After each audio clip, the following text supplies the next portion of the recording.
tere! Täna vaatame, mis asi on katteõmblusmasin. Ta on maailmas täiesti ainulaadne, ta on üks kõige uuemaid, mis üleüldse praegu olemas on. Ja mis asi siis see kõige uuem tehnoloogia on? See, et tal on pealt katteõmblus. Et selle järgi saate aru, et kui tegu on 5-niidilisega. Vaatate peale, 5 niiti. Järelikult 5-niidiline võimaldab ka pealt katet. Ehk klassikalised kattemasin.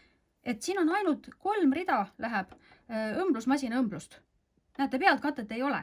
Aga vaatame töö alla, palun, see on altkate. Aga praegu see pealtkate, siis ma siin näitan.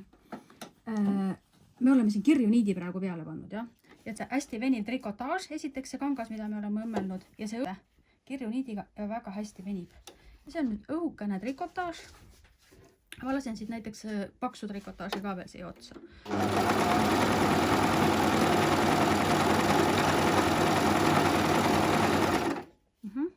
Lõikamist lahti.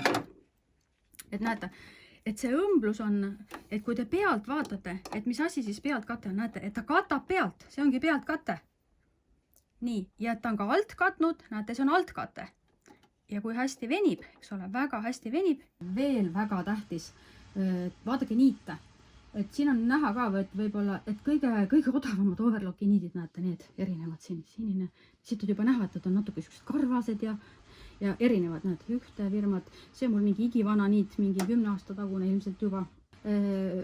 Leidsime ühe kirju niidi, et panime kirju niidi peale, et see kirju niit, mul on siin üks pakendis, roosa kirju, aga see tulemus, nagu näete, jääb nii äge ja ta on natukene siuke mahuline või nimetatakse tekstureeritud niidiks ja alumine niit, ma olen ka pannud tekstureeritud niidi. Et tekstureeritud niitidega muideks kõik kattemasinad ei taha üldse töötada. Aga nagu näha, see Brasar töötab. Et mis on veel üks selle masina hästi suur pluss, mis mulle väga meeldib, näete, kui masina ostate, siis tal on kaasas tavaline metalltald nii-öelda küljes, jah, aga kaasas on läbipaistev tald, et eriti hea on sellega, kui näiteks ringivaid asju teete, et siis näete, et teie õmblused lähevad ilusti kokku. Et see mulle väga meeldib. Veel, et disaini mõttes, et mis mõttes ta on siis kõige uuenduslikum ja tehnoloogiliselt uuem, et vaadake, kui palju on ruumi, et nõelast masinani on väga palju ruumi, see tähendab, et siia saate panna suuremaid esemeid alla, lihtsalt keset kleiti näiteks iluõmbluseid või keset bluusi, sest tänu selle, et siin on ruumi, et selles mõttes on disain juba hoopis teistmoodi. Ja prest alla tõste ka, et näete, kuna siin on asju ees, et ebamugav on hakata otsima siit, et kus see prest-tald siin on, siis näete, ta on siin. Prest-tald on siin. Ülesse, alla. Et mis on veel üks selle masina hästi suur pluss, mis mulle väga meeldib, näete, kogu see niidistuse osa ka seest ära ja näete, siia alla läheb üks ainus niit. Üks ainus, näete, üks väga lihtsalt siit läheb.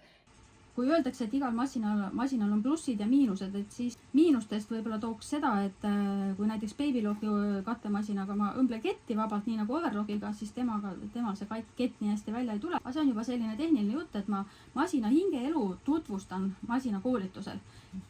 Praegusel ajal on koolitustega nüüd niiviisi, et kuna praegu inimesed kokku saada ei tohi, siis koolitusel viime läbi videokõne teel. Et mina näitan teile ette ja teie teete samas järgi. Vaadata saab siis internetist masintikkimine.ee. Tere tulemast!